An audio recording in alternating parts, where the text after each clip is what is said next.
That breaking news, no charges will be filed in the case of a Washington County homeowner who shot and killed an intruder. Our Tom Murray is live in West Bend with the man who made that decision. Tom.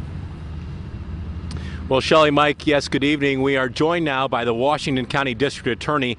He's the man who made the difficult decision in this case, an intruder entering a home in Slinger.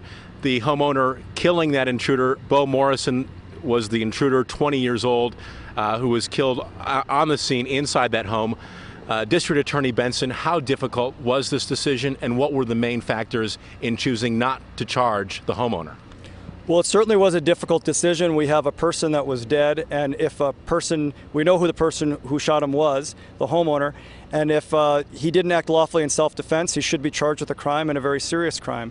However, if he acted lawfully in self-defense, he should not be subjected to the penalties of Wisconsin and possible imprisonment for the rest of his life. It was a difficult decision. I consulted with others. I consulted with the Attorney General's office and other prosecutors throughout the state. But ultimately, the decision was mine, and I stand by it. And I believe that the homeowner acted lawfully in self-defense. And you just sent out a release detailing what some of those points were. Keeley, that this was 2 o'clock in the morning, a dark home, and the homeowner had his wife and 3 children in the home. How much did that play a factor into your decision-making process? That was one of the factors. It was actually his 2 children and another friend, but 3 children were in the home under age 10. It was 2 o'clock in the morning. He heard something from his home.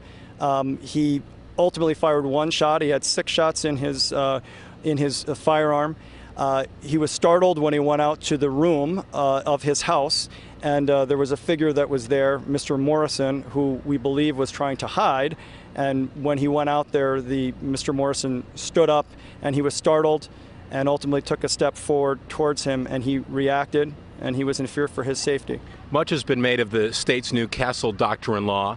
How much did that play into your decision? I analyzed the case first without considering the Castle Doctrine, and I concluded, because we've always had the law to use lethal self-defense in certain limited circumstances, even before the Castle Doctrine, and I found that he acted lawfully even without the Castle Doctrine.